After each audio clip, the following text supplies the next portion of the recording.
25। चले आज का सेशन 27। बस अब एंड पे लेंगे। 25। सर वो नंबर 17। अब एंड पे लेंगे, बस छोड़ो। आज का सेशन हमारा लेक्चर 7 है, जिसमें describe and explain DC machines है, एसी सिंक्रोनस मशीन्स है, AC induction machines and transformers हैं। अच्छा, इसके अंदर आज हमारा कवर सिर्फ डीसी मशीन्स ही होगा।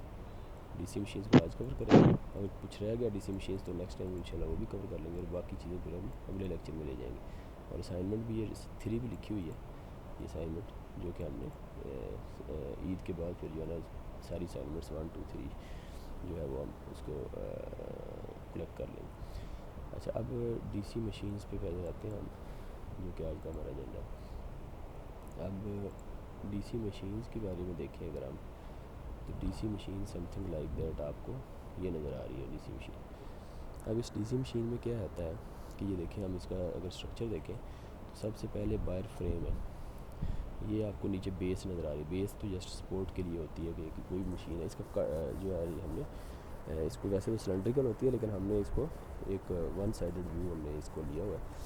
तो इसको आप देखें तो इसके अंदर ये आपकी बेस है।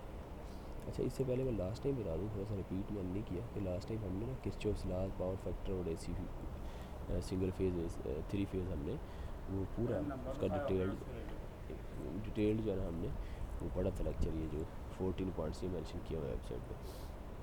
अच्छा, अब आप देखें तो इसके अंदर हमने सबसे पहले इसका एक स्टेशनरी पार्ट होता है, स्टेटर। ये देखें आपको ये स्टेटर नज़र आ रहा है। और एक इसका रोटरी पार्ट होता है जिसको कहते हैं रोटेटर।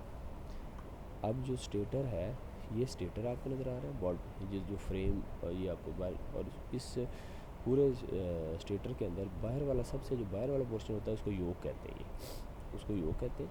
और नीचे इसके बेस है जिसको जो इसको सपोर्ट देती है। नीचे मशीन को रखना भी तो है ना ज़मीन पे या किसी भी जगह पे फर्श पे, या उसको सपोर्ट देते हैं नीचे सीमेंट की कोई सपोर्ट बना के उसके साथ फिक्स कर देते हैं, तो वो नट बोल्ट करते हैं। तो ये उसकी पीछे बेस है। बेस के आगे योग है। योग का काम क्या है? योग का काम जो है आगे मैं स्टेप बाई स्टेप बताता हूँ योग का काम क्या। योग असल में देखें तो ये एक तो मैग्नेटिक फील्ड का लो रिलक्टेंस पास दे रही है, यानी इसमें फील्ड प्रोड्यूस जो होता है तो उसको पास जो है ना ये, यानी लो रिलक्टेंस, हम मैग्नेटिक फील्ड में उसको रिलक्टेंस कह देते हैं, वरना इलेक्ट्रिकल सर्किट में उसको रेजिस्टेंस कह देते हैं। तो इलेक्ट्रिकल की बात करेंगे तो हम कहेंगे लो रेजिस्टेंस पाथ, यानी उसकी रेजिस्टेंस कम में ड्रॉप कम होगा आई स्क्वायर लॉस। और अगर मैग्नेटिक फील्ड हो तो उसको लो रिलक्टेंस पाथ है, यानी इसका मैग्नेटिक फील्ड लॉस कम होगा, ज़्यादा से ज़्यादा मैग्नेटिक फील्ड को हम यूटिलाइज़ कर पाएंगे। दूसरा इसका डेफिनेटली फ़ायदा है कि हम इसको जो है ना वो सेफ्टी, डेफिनेटली इसकी मैकेनिकल सेफ्टी भी इसका फ़ायदा है। अच्छा, अब इसमें देखें तो जो स्टेटर है इसके ऊपर हमने ये देखें, ये जो 4 पॉइंट बने हुए हैं ये पोल्स, इसको कहते हैं पोल्स, ये पोल्स हैं। अब ये जो है ना पोल्स अच्छा डीसी मशीन में 2 तरह की अपने वाइंडिंग याद रखनी है, एक होती है आर्मेचर वाइंडिंग और एक होती है फील्ड वाइंडिंग। लेकिन वैसे हर मशीन में आर्मेचर और फील्ड के दरमियान हर चीज़ घूमती है। कि आपको पता है जो फैराडेज लॉ है, बेसिक फैराडे लॉ, उसमें आपको पता है कि एक फील्ड होता है, और फील्ड के जो आपकी फील्ड है उस फील्ड के बेसिक फिनोमेना भी यही है फैराडे लॉ का, कि अगर आपके पास फील्ड हो और उसके बीच में एक कंडक्टर को मूव करें, तो अगर जो है वो उस कंडक्टर के क्रॉस मैग्नेटिक फील्ड या वोल्टेज प्रोड्यूस हो जाएगी, ईएमएफ इंड्यूस हो जाएगी, या वोल्टेज उसको सादा लफ्ज़ों में कह दें। या दूसरे तरीके से यह है कि मैग्नेटिक फील्ड आपका जो है फील्ड है उसको आप मूव करें और उसके दरमियान में कंडक्टर रख दें, फिर भी कंडक्टर के क्रॉस फील्ड प्रोड्यूस हो जाएगी, वोल्टेज प्रोड्यूस होगी। ये डीसी मशीन्स में, मशीन का मतलब मोटर एंड जनरेटर बोथ, तो इसका मतलब ये जनरेटर हो गया। इसी तरह अगर आप या मोटर की बात करें तो मोटर में यह है कि एक मैग्नेटिक फील्ड है, मैग्नेटिक फील्ड, और मैग्नेटिक फील्ड का मतलब फील्ड वाइंडिंग, और कंडक्टर का मतलब आर्मेचर वाइंडिंग। तो अगर कंडक्टर के अंदर करंट फ्लो करवाएं आप, यानी बाहर से सप्लाई दे दें उसको, मोटर के केस में ज़ाहिर हमें सप्लाई देनी पड़ती है, जनरेटर के केस में हमें उसको बाहर से मूव करवाना पड़ता है प्राइम मूवर से। तो प्राइम मूवर से जनरेटर का प्रिंसिपल भी ये है कि हमने उसको मूवमेंट करनी होती है, कोई पार्ट फील्ड वाइंडिंग करें या आर्मेचर यानी कंडक्टर मूव करें, तो कंडक्टर के क्रॉस जो है वो जो रिलेटिव मोशन होनी चाहिए, तो कंडक्टर के क्रॉस आपकी वोल्टेज प्रोड्यूस हो जाएगी। ये जनरेटर का प्रिंसिपल है। और मोटर का क्या है? कि आपने कंडक्टर को करंट फ्लो करवाना, हमेशा कंडक्टर की बात ही है, कंडक्टर्स के क्रॉस वोल्टेज लेंगे जनरेटर के केस में, यानी आर्मेचर कंडक्टर के क्रॉस, आर्मेचर वाइंडिंग के क्रॉस, जिसको कंडक्टर कहते हैं, और इसी कंडक्टर में यानी इसी आर्मेचर को हम सप्लाई देंगे मोटर के केस में। तो ये जो आर्मेचर होता है, ये जो रोटरी पार्ट है ना, ये मूविंग पार्ट दरम्यान में गोल सा नज़र आ रहा है, ये मूविंग होता है, इसके ऊपर आर्मेचर वाइंडिंग होती है। और ये जो स्टेशनरी है डीसी मशीन में, इसमें ये देखें फील्ड वाइंडिंग। अच्छा, अब देखिए इसमें फील्ड वाइंडिंग के लिए ये देखिए आपके 4 पोल बनाए हुए हैं, ये 4 पोल मशीन है। इस तरह डिफरेंट पोल्स की हो सकती है मशीन, ये इसको सैलिएंट पोल भी कहते हैं। ये सैलिएंट का मतलब ये देखिए पोल्स आपको नज़र आ रहे हैं बाहर सैलिएंट यानी बाहर एक्सटेंडेड है, बड़े हुए हैं, आपको नज़र आ रहे हैं। और इनका 2 फ़ायदे हैं, देखिए इसके अंदर एक पोल शू है, यानी आखिर में आप देखें तो इसको बड़ा किया हुआ है, स्मूथ और बड़ा इसको, ताकि मैग्नेटिक फील्ड जो है ना वो यूनिफॉर्म हो सके, और मैग्नेटिक फील्ड की जो मैक्सिमम मैग्नेटिक फील्ड है उसको हम इधर कंडक्टर के क्रॉस हम जो है उसको यूनिफॉर्मली डिस्ट्रीब्यूट कर सकें और यूटिलाइज़ कर सकें। एक तो पोल शू का ये काम है, ये जो पोल्स हैं इसमें पोल शू और पोल कोर। अब ये जो पोल शू है ये एक काम तो ये करता है डेफिनेटली कि मैग्नेटिक फील्ड को यूनिफॉर्म करता है, और दूसरा ये है कि ये जो इधर वाइंडिंग की होगी हमने पोल कोर पे, उस वाइंडिंग को आगे कंडक्टर के ऊपर फिज़िकली उसको जो है वो कंडक्टर के साथ टच होने से या उसको फिज़िकली उसके साथ कंटेक्ट से सेव रखता है। अच्छा, ये अब ये देखिए यहाँ से डीसी सप्लाई हम फील्ड वाइंडिंग देंगे, और जैसे डीसी सप्लाई देंगे तो अगर जनरेटर है तो हम इसके ये जो मूविंग पार्ट है, जो रोटर है, इसके ऊपर आर्मेचर वाइंडिंग होगी। इस रोटर को हम किसी प्राइम मूवर से मूव करेंगे। प्राइम मूवर क्या होता है?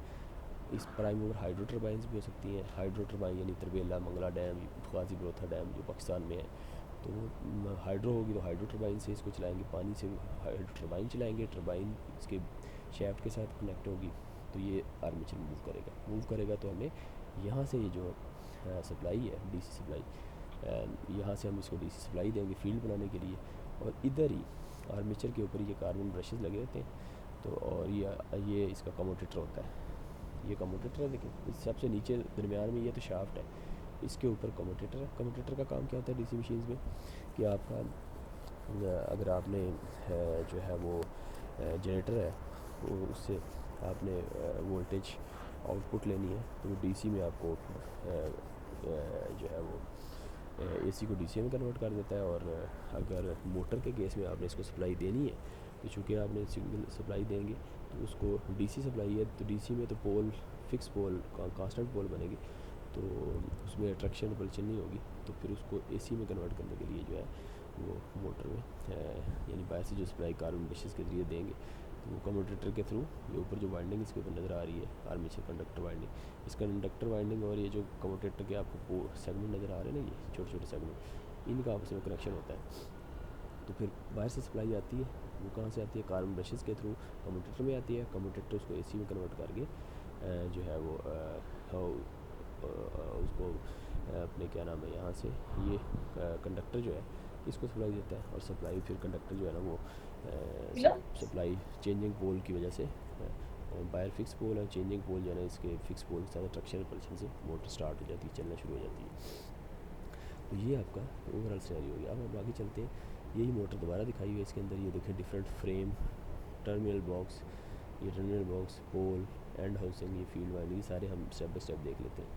अब देखिए योक फ्रेम, ये जो योक फ्रेम मैंने आपको बताया अभी, योक फ्रेम कास्ट आयरन का बना होता है छोटी मशीन्स के लिए, या रोल स्टील या कास्ट स्टील बड़ी मशीन्स हो तो इसके लिए स्टील यूज़ करते हैं। इसको मैंने बता दिया कि मैकेनिकल सपोर्ट प्रोवाइड करता है, इसके ऊपर टर्मिनल बॉक्स भी होता है और हैंगिंग हुक भी होती है। ये आपको ये योक नज़र आ रहा है, और ये ऊपर ये टर्मिनल बॉक्स है, ये योक ये मैंने बताया था। अच्छा, उसके बाद देखें तो ये प्रोटेक्शन भी देता है ज़्यादा डीसी मशीन को बाहर से डैमेज होने में, और इसी तरह मैग्नेटिक फील्ड को लो रिलक्टेंस पास भी देता है। उसके बाद पोल्स की बात की है, फील्ड वाइंडिंग के ऊपर जो पोल्स लगे होते हैं, तो पोल कोर और पोल शू 2-3 चीज़ें होती हैं इसमें। ये मैंने आपको बता दिया कि इसका मैग्नेटिक फील्ड प्रोड्यूस करने के लिए जो है ये आपका ये पोल्स हम लगाते हैं। कितने 4 पोल थे जिस तरह आपने आज इस मशीन में देखा, तो फिर ये 4 पोल होगा, तो ये डिस्ट्रीब्यूट करता है फ्लक्स को एयर गैप में, यानी दरम्यान में एयर गैप आता है ना, पोल्स और आर्मेचर वाइंडिंग मूविंग पार्ट इधर होगा यहाँ, मूविंग पार्ट और इसके दरमियान थोड़ा सा एयर गैप होता है। तो उस एयर गैप के दौरान एयर गैप में ये डिस्ट्रीब्यूट फ्लक्स को पोल से आर्मेचर कंडक्टर के ऊपर फील्ड जो है मैग्नेटिक फील्ड उसको डिस्ट्रीब्यूट करने के लिए हम उसको जो है वो यूनिफॉर्म डिस्ट्रीब्यूट करने के लिए यूज़ करते हैं। और सपोर्ट डेफिनेटली फील्ड वाइंडिंग का सपोर्ट भी देता है कि ये फील्ड वाइंडिंग यहाँ से पोल शू जो है वो इसको आगे नहीं आने देता फिज़िकली। अच्छा, इसी तरह कोर और पोल शू जो है लेमिनेशन होती है। लेमिनेशन का मतलब इसको हम इसके दरमियान में पीसेस किए होते हैं, छोटे छोटे पीसेस, और हर पीस दूसरे से लेमिनेट होता है, यानी इलेक्ट्रिकली इंसुलेट होता है, इलेक्ट्रिकली एक दूसरे के साथ उनका कनेक्शन कोई नहीं होता, ताकि जो है ना उसमें से एडी करंट लॉस और इस तरह के लॉसेज जो है ना उसको हम कम कर सकें, ताकि उसमें से करंट ना फ्लो लो लो क्या नाम है रेजिस्टेंस पाथ दें लॉसेज के लिए। अच्छा, सिलिकॉन स्टील का या डायनामो स्टील का बना होता है। और इसी तरह देखें तो ये इस तरह इसकी डिफरेंट उसकी एप्लीकेशन। अच्छा, इसमें हिस्टेरेसिस लॉस और एडी करंट दो लॉसेज होते हैं, ये कोर लॉसेज या आयरन लॉसेज या इसको कहते हैं, जिसकी दो टाइप्स होती हैं, एडी करंट लॉस और हिस्टेरेसिस लॉस। तो इसको हम कम करने के लिए जो है वो यूज़ करते हैं। तो इसके अंदर देखें तो मटेरियल यूज़ करते हैं सिलिकॉन स्टील, उससे हमारे हिस्टेरेसिस लॉस कम हो जाते हैं। और अगर हम एडी करंट कम करना चाहिए, यानी करंट का फ्लो, यानी करंट का पाथ कम करेंगे तो एडी करंट लॉस कम हो जाएंगे। तो करंट का पाथ कम कैसे करते हैं, इसकी लेमिनेशन कर देते हैं, यानी इसकी बिल्कुल बारीक सी स्ट्रिप्स बनाते हैं, इनकी एक मोटा मटीरियल का नहीं बना देते। तो ब्रिक स्टील्स का मतलब इसमें से सर्कुलेटिंग करंट जो है ना वो बहुत कम हो जाएगा फ्लो होना, तो उससे क्या होगा कि वो उसके लॉसेस कम हो जाएंगे। तो ये इस तरीके से। अब फील्ड वाइंडिंग देखें, फील्ड वाइंडिंग जो पोल के ऊपर वाइंडिंग होगी वो आपकी कॉपर कंडक्टर होता है, प्योर कॉपर कंडक्टर वैसे यूज़ करते हैं, तो वो सबसे बेहतर है। और इसी तरह देखें, वैसे तो गोल्ड अच्छा है, लेकिन ये कि डेफिनेटली वो इतना काफ़ी कॉस्टली है, तो लेकिन कॉपर जो है ये। और उसके अंदर देखें तो आपकी राउंड वायर भी होती है, राउंड वायर देखें तो आपकी स्मॉल रेटिंग की होती है। और जो स्ट्रिप का मतलब है वायर जो है ना, स्मॉल रेटिंग मशीन्स के लिए तो हम वायर माउंट कर सकते हैं, लेकिन जो आपकी लार्ज मशीन्स हैं उसमें छोटे छोटे कंडक्टर वायरिंग तो नहीं कर सकते, छोटी छोटी वाइंडिंग वायर, उसके लिए बड़ी बड़ी स्ट्रिप्स यूज़ होती है। स्ट्रिप का मतलब होती है कि वो बड़े बड़े जो है वो कंडक्टर होते हैं जो आप स्ट्रिप की फॉर्म में तो ये थिकनेस उसकी काफ़ी मोटी होती है, वो स्ट्रिप यूज़ कर लेते हैं। तो ज़ाहिर है फील्ड वाइंडिंग और आर्मेचर वाइंडिंग मैंने दो बताया, दो मेन वाइंडिंग होती है हर मशीन के अंदर, यही दो वाइंडिंग्स के दरमियान खेल होता है। और इसी तरह डीसी मशीन्स में भी ये दो वाइंडिंग होती है। और इसमें जो फील्ड वाइंडिंग होती है डेफिनेटली उसका काम नॉर्थ साउथ पोल बनाना होता है और उसको मैग्नेटिक फील्ड यानी प्रोड्यूस करते हैं उस नॉर्थ साउथ पोल का मतलब मैग्नेटिक फील्ड। और इसी तरह देखें तो आर्मेचर कोर है। अब आर्मेचर वाइंडिंग की तरफ आ रहे हैं। अब आर्मेचर कोर क्या है कि आपकी ये सिलिंड्रिकल शेप होती है इसकी, और ओपन टाइप और सेमी डिफरेंट टाइप्स होती हैं इसकी। थिन लेमिनेशन करते हैं इसकी सिलिकॉन स्टील की, और हिस्टेरेसिस लॉस कम हो जाते हैं सिलिकॉन स्टील यूज़ करके, और इसी तरह एडी करंट लॉस हो जाते हैं लेमिनेशन की वजह से। अच्छा, अब आर्मेचर वाइंडिंग ये आपका डेफिनेटली इसको मैंने बताया, जैसे फील्ड वाइंडिंग के अंदर पोल्स का बताया था, ये भी लो रिलक्टेंस पाथ जो है मैग्नेटिक फील्ड को प्रोड्यूस करने के लिए हम आर्मेचर वाइंडिंग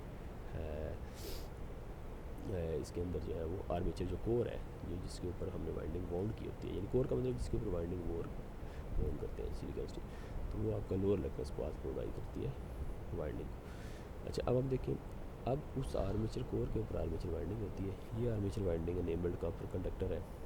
उसी तरह जो है वो स्मॉल रेटिंग के लिए राउंड वायर और स्ट्रिप होती है लार्ज रेटिंग मशीन्स के लिए। और इसमें दो तरह की वाइंडिंग के जो कनेक्शन करते हैं वो लैप वाइंडिंग वेव वाइंडिंग, दो तरह के इसके कनेक्शन होते हैं। और इसको डिटेल में नहीं जाते हैं, लैप वाइंडिंग और वेव वाइंडिंग बस याद रखें। इसमें पैरेलल पाथ जो है उनका फ़र्क होता है। और ये भी मैग्नेटिक फील्ड हम क्या करेंगे आर्मेचर वाइंडिंग से डेफिनेटली इससे भी जो है वो मैग्नेटिक फील्ड प्रोड्यूस होगा। तो जो फील्ड वाइंडिंग और आर्मेचर वाइंडिंग के पोल्स होंगे, एक का नॉर्थ है दूसरे का साउथ, अगर उसके फ्रंट पे आएगा तो वो उसको रिपेल करेगा, और दूसरी तरफ जो नॉर्थ और साउथ आप उसमें अट्रैक्ट करेंगे, और इसी तरह नॉर्थ नॉर्थ आएंगे तो रिपेल करेंगे। इस तरह मूव रिपल्शन और अट्रैक्शन की वजह से वो मोटर जो है वो मूवमेंट शुरू हो जाएगी मोटर के केस में। और जनरेटर के केस में ये अट्रैक्शन रिपल्शन की वजह से आपकी वोल्टेज इंड्यूस हो जाएगी। अब कम्यूटेटर है, कम्यूटेटर जो है आपका आर्मेचर के ऊपर होता है। शैफ्ट होती है सबसे पहले, जो मैंने शुरू में बताई थी, पिक्चर दिखाई थी। तो शैफ्ट के ऊपर जो है ना आपका कम्यूटेटर होता है। कम्यूटेटर के ऊपर जो है वो आपके वाइंडिंग होती है, आपकी आर्मेचर वाइंडिंग, और उसके ऊपर जो है साथ ही हमने ब्रशेज़ लगाए होते हैं, कार्बन ब्रशेज़। अब सप्लाई अगर मोटर के केस में हमें देनी है तो ज़ाहिर है मूविंग पार्ट को सप्लाई देने के लिए आप क्या करना पड़ेगा, आपको कोई ना कोई मूविंग पार्ट के लिए डायरेक्ट सप्लाई देंगे तो वो तो वायर वैसे ही डैमेज हो जाएगी मूविंग पार्ट से।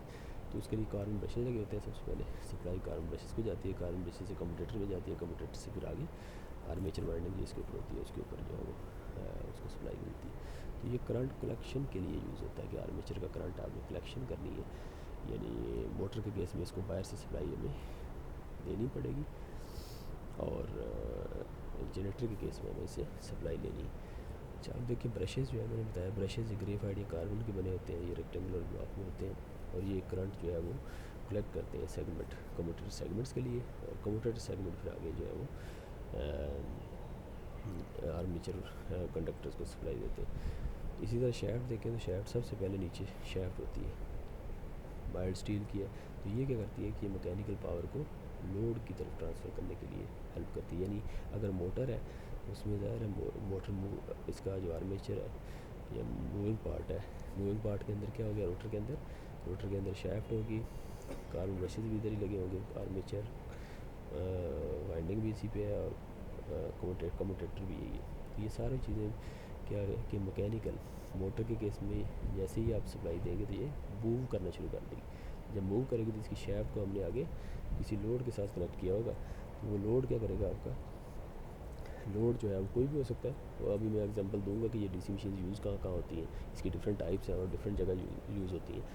तो वो लोड आपका जो होगा वो स्टार्ट हो जाएगा। जैसे लेथ मशीन है या कोई और इस तरह की मशीन्स होती हैं, तो वो लेथ मशीन स्टार्ट हो जाएगी, उसके आगे से हम ज़ाहिर उससे हम डिफरेंट आगे काम लेते हैं। और जनरेटर के केस में हमें वोल्टेज मिलना शुरू हो जाएगी, और उस वोल्टेज को हम कहीं यूज़ करेंगे। अच्छा, अब हम देखें शैफ्ट के बाद एंड हाउसिंग। अब एंड हाउसिंग क्या है, क्लोज द होल स्ट्रक्चर। ये जो आपको मशीन नज़र आती है, तो मशीन के अंदर ये जो इंटरनल पार्ट दिख रहे हैं ये आपको नज़र नहीं आते, तो उसके ऊपर कवर होता है, उसको कहते हैं एंड हाउसिंग। और ये सपोर्ट क्या करती है, एक तो बेयरिंग जो अंदर लगे होते हैं जो मूविंग पार्ट में, बेयरिंग क्या काम करते हैं, फ्रिक्शन को कम, उसकी मूवमेंट में जो मशीन मूव करती है तो उसमें लोअर फ्रिक्शन पाथ प्रोवाइड करते हैं बेयरिंग। तो उस बेयरिंग को भी सपोर्ट देते हैं, और इसके बाद ऊपर इसका होल जो है स्ट्रक्चर उसको भी क्लोज़ कर देते हैं, ताकि और ज़ाहिर बाहर से डस्ट या इस तरह के पार्टिकल्स और ये उस हवाले से भी इन्वायरमेंट से भी उसको महफूज करते हैं किसी हद तक। और बेयरिंग देखें तो बेयरिंग आपके कार्बन स्टील के होते हैं, और स्मॉल रेटिंग मशीन के लिए बॉल बेयरिंग और रोल बेयरिंग लार्ज मशीन के लिए। अब ये क्वेश्चन आपके लिए, लेकिन ये भी क्वेश्चन आपसे नहीं पूछता, ये इसी लेक्चर के अंदर इस तरह के क्वेश्चन भी बीच में डालेंगे, फिर आपसे पूछ लिए, या क्विज़ टाइप भी अभी आगे स्टार्ट होंगे। तो क्लास के दौरान ही फिर आपका जो लेक्चर होगा उसी में से मैं कोई ना कोई क्विज़ या आपको ले लूँगा, ठीक है। तो 3 या 4 क्विज़ भी हम ले लें, तो इसी तरह लेक्चर में से रैंडमली लूँगा, इसलिए लेक्चर को अटेंटिवली सुने तो मेरे ख्याल वो आप दे सकें। कुछ मैं पहले ही अनाउंस कर दूँगा, सिर्फ कंटेंट बता दूँगा, और कुछ जो है ना लेक्चर के दौरान लूँगा, ठीक है। तो इस तरह आपको अटेंटिव रहना।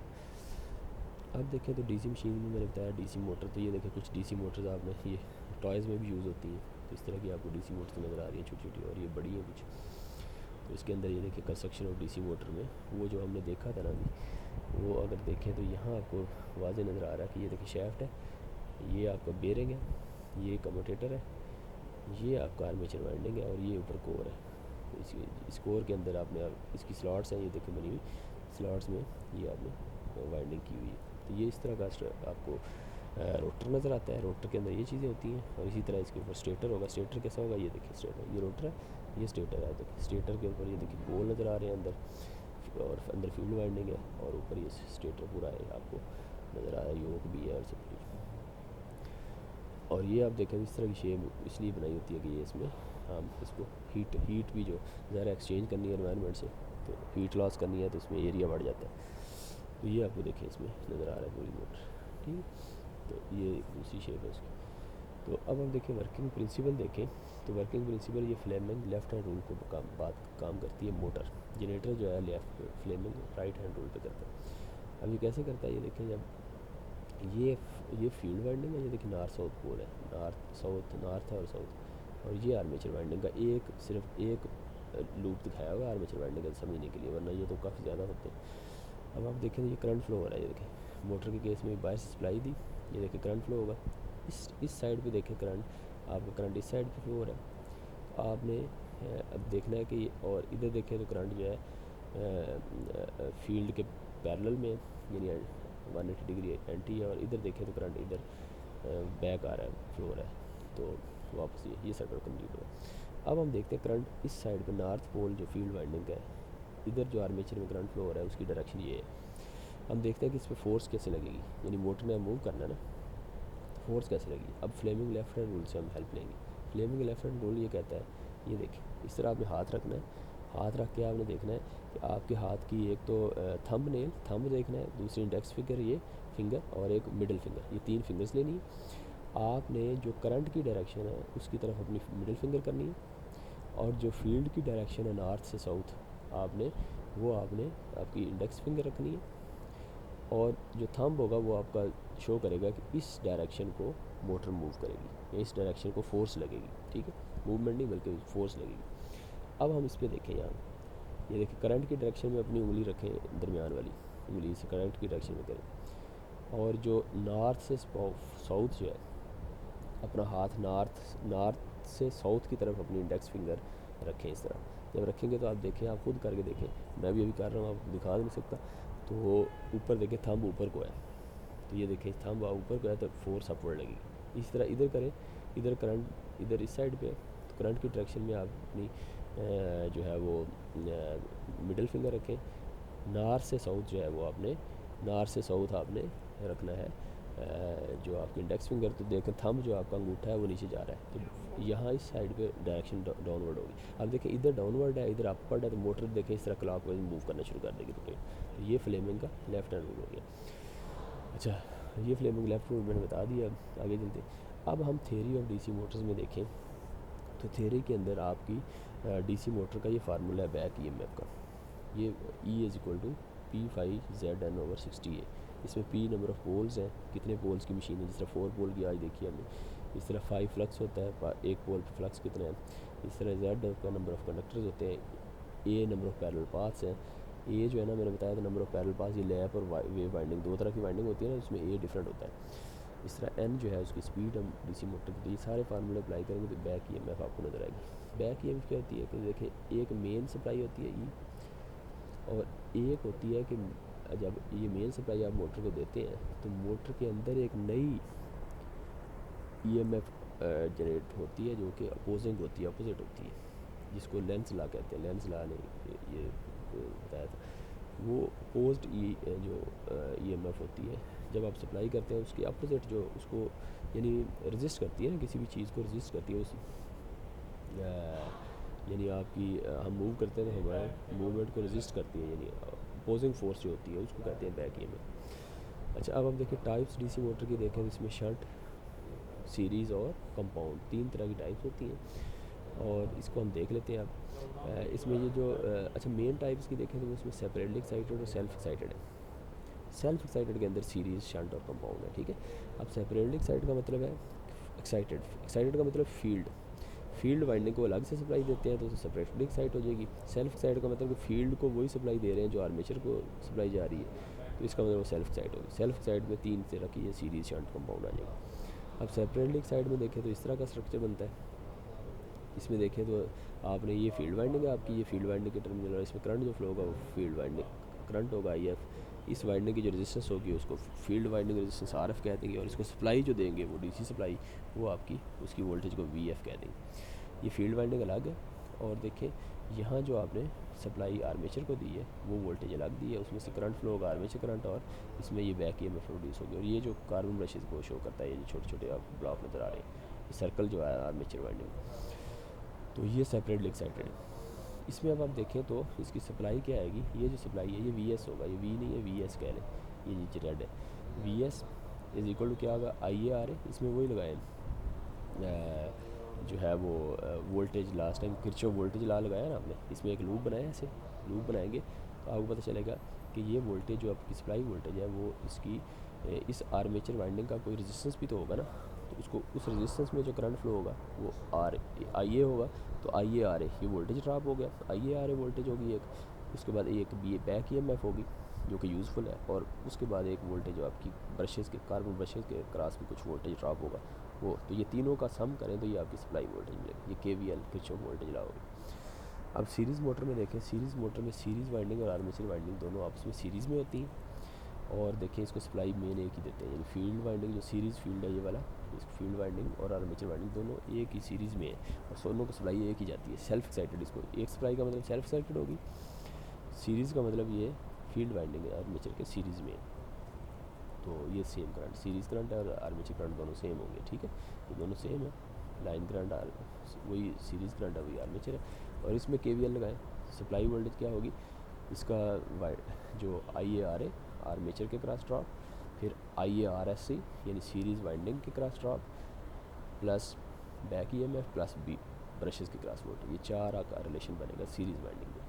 शंट में देखें तो शंट के अंदर आपकी जो फील्ड वाइंडिंग है, शंट फील्ड वाइंडिंग है शंट, ये शंट का मतलब पैरेलल में है ये, तो वो आपकी आर्मेचर के पैरेलल में होती है। अब पैरेलल में देखें तो आपको नज़र आया कि ये आपकी सप्लाई वोल्टेज जो है वो उसमें अगर आप इसमें वोल्टेज ना लगाएं तो ये के वी एल लगाएं तो ये बड़े लूप में ये इस तरह लगाएंगे, तो ये सप्लाई वोल्टेज क्या होगी आर्मेचर के cross I A R A plus E B plus वो ब्रशेज़ के क्रॉस ड्रॉप, तो ये वही बनेगी जो हमारी सेपरेटली एक्साइटेड का रिलेशन बना था, क्योंकि उसमें फील्ड वाइंडिंग नहीं आई, तो इसमें पैरेलल है। तो अब आप इसमें जो लाइन करंट है वो आपका आर्मेचर करंट और शंट करंट का सम है, यानी आर्मेचर लाइन करंट देखें डिवाइड हो गया I A plus R S H, ये L I L is equal to I S plus I S H plus आएगा, ये इक्वल नहीं है प्लस आई ए आ जाएगा, ठीक, तो ये आपने ये नहीं रखना है रिलेशन। डीसी कंपाउंड में देखें तो इसके अंदर आप देखें तो इसमें कंपाउंड में दो फील्ड वाइंडिंग होती है, यानी सीरीज़ मोटर की सीरीज़ फील्ड वाइंडिंग भी होती है और शंट की शंट फील्ड वाइंडिंग भी होती है। कंपाउंड मोटर इसलिए यूज़ करते हैं कि इसमें शंट के जो नुकसान होते हैं या सीरीज़ मोटर के जो और शंट मोटर के दोनों के फ़ायदे इकट्ठे हो जाते हैं, और जो उनके डिसएडवांटेज होते हैं वो हम इससे रिमूव कर देते हैं, इस तरह एक नई मोटर बना ली कंपाउंड मोटर। इसमें देखें तो इसमें रिलेशन लिखे तो ये देखें क्या आएगा, इसमें जो रिलेशन है वो सेम है जो सीरीज़ वाइंडिंग के अंदर था, के वी एल अप्लाई करें तो वो रिलेशन आ गया ऐसे ही ना, और इसके अंदर जो करंट होगा वो आपका शंट की तरह आएगा, यानी आर्मेचर करंट और सीरीज़ करंट का सेम है, ये सीरीज़ वाला और सीरीज़ का relation plus S H shunt field का करंट, दोनों का सम करें तो लाइन करंट आएगा, ठीक, तो ये आपका कंपाउंड का रिलेशन। अब आप देखें इसी तरह जनरेटर के टाइप्स देखें तो जनरेटर की टाइप्स में भी सेपरेटली एक्साइटेड सेल्फ में देखें सीरीज़ कंपाउंड और शंट और कंपाउंड के अंदर आपके जनरेटर जो है वो शार्ट शंट और लॉन्ग शंट होते हैं, ये हम शार्ट और लॉन्ग शंट भी देख लेते हैं क्या है। अच्छा आप देखिए इसके अंदर तो सेपरेटली एक्साइटेड जनरेटर तो आपका ये इसी तरह होगा जिस तरह मैंने पहले एक्सप्लेन किया। अच्छा मोटर के केस में हमने इलेक्ट्रिक सप्लाई देंगे, यहाँ देखें लोड की जगह सप्लाई हम ये डीसी सप्लाई दी थी, लेकिन जनरेटर के केस में हम इसकी शैफ्ट को जब रन करेंगे तो ये जो वोल्टेज प्रोड्यूस होगी आर्मेचर के क्रॉस वो हम लोड को कनेक्ट करेंगे तो लोड जो है वो उसको वोल्टेज सप्लाई करेंगे, तो ये हमने देखना है। Always take supply from armature in case of generator and always provide electric current या DC supply to the armature during for the motor, armature मेन है, ये फील्ड तो दोनों के केस में सेम है, डीसी सप्लाई हमें फील्ड देना ही पड़ेगा, जब तक फील्ड नहीं होगा तो फिर जो फ्राडे ला ही फुलफिल नहीं होगा, फील्ड के बगैर तो हम जनरेटर के केस में कंडक्टर को मूव करवाते रहें तो वोल्टेज प्रोड्यूस नहीं होगी, मोटर के केस में इलेक्ट्रिक सप्लाई देते रहें आर्मेचर को फोर्स प्रोड्यूस नहीं होगी, फ्लेमिंग लेफ्ट हैंड रूल जो है या राइट हैंड रूल जनरेटर के लिए। अच्छा ये कनेक्शन हो गया, ये इसी तरह फिजिकल कनेक्शन भी हम कर सकते हैं। जनरेटर हमने इसके अंदर सेल्फ एक्साइटेड और सीरीज़, हमने ये सीरीज़ हो गया, ये भी हमने देख लिया। इस तरह ये देखें तो ये शंट है, शंट के बस जनरेटर के केस में लोड आ जाएगा, मोटर के केस में इसको हम डीसी सप्लाई देंगे। अब इसके अंदर कंपाउंड के अंदर ये कंपाउंड आ गई, उसके बाद अब हम इसमें ये कंपाउंड अच्छा इसके अंदर एक लॉन्ग शंट और शॉर्ट शंट में थोड़ा समझा दूँ बस, बाकी तो वो सेम ही हमने पढ़ ली। शॉर्ट शंट के अंदर ये होता है कि सिर्फ आपकी जो वाइंडिंग शंट फील्ड वाइंडिंग है वो आर्मेचर के पैरेलल में होती है। ये देखिए सीरीज़ लग गया, ये देखिए, और ये आर्मेचर के पैरेलल में। और लॉन्ग शंट के अंदर यही शंट फील्ड वाइंडिंग सीरीज़ और आर्मेचर दोनों के पैरेलल में होती है, तो लॉन्ग शंट होगी, यानी सीरीज़ और आर्मेचर दोनों पैरेलल में, उसके बाद और दोनों सीरीज़ में, और इसके बिल्कुल दोनों के अक्रॉस पैरेलल में आप देखें तो ये शंट है, ये लॉन्ग शंट होती है। अगर सिर्फ आर्मेचर के क्रॉस हो तो ये शॉर्ट शंट है, ठीक। अच्छा अब आप देखें एप्लीकेशन डीसी मोटर की, देखें तो डीसी मोटर्स की एप्लीकेशन है हमारी कि ये देखिए अब उसका आपको फ़ायदे नज़र आ रहे हैं कि ये कहाँ कहाँ यूज़ होती है।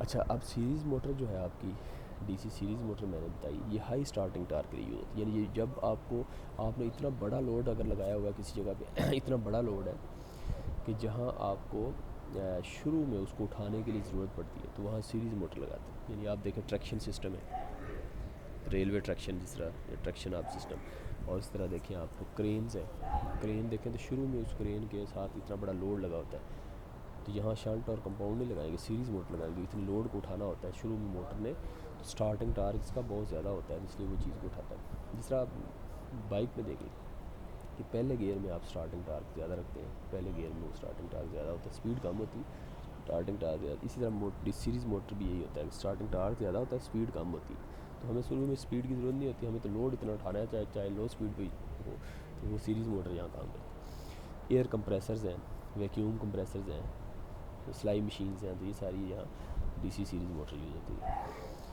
इसका एक नया वर्जन भी होता है, यूनिवर्सल मोटर भी कभी कभी कह देते हैं इसको, तो ये वो एसी यूनिवर्सल का मतलब वो एसी डीसी दोनों पे उसको रन कर लेते हैं। अब आप देखिए शंट मोटर कहाँ यूज़ होगी, शंट मोटर वहाँ यूज़ होती है जहाँ हमें स्पीड कांस्टेंट चाहिए, यानी हमारी रिक्वायरमेंट है कि स्पीड कांस्टेंट हो, चाहे टार्क कम ही हो जाए, तो यहाँ पर इसमें टार्क कम होगा सीरीज़ मोटर से, लेकिन ये है कि स्पीड इसकी कांस्टेंट है, और इसमें स्टार्टिंग कंडीशन कोई नहीं है कि यानी मोटर लोड इतना ज़्यादा नहीं है कि उसको शुरू में स्टार्ट के लिए हमें सीरीज़ मोटर लगानी पड़े, तो वो लोड कम है। इसमें देखें तो आप लेथ मशीन है, ये देखें आपकी मैकेनिकल डिपार्टमेंट में लेथ मशीन देख सकते हैं आप, तो लेथ जो है, और उसके बाद सेंट्रीफ्यूगल पंप्स हैं, फैंस हैं, ब्लोअर्स हैं, ब्लोअर्स जिस तरह बड़े बड़े आप देखें तो ब्लोअर्स लगे होते हैं हवा प्रोवाइड करने के लिए, बड़े बड़े कन्वेयर्स हैं, कन्वेयर बेल्ट लगे होते हैं, बेल्ट्स एक जगह से दूसरी जगह इंडस्ट्रीज़ के अंदर सप्लाई चेन जो आप करते हैं, लिफ्ट्स हैं, लिफ्ट लगाई होती है, वो वीविंग मशीन्स हैं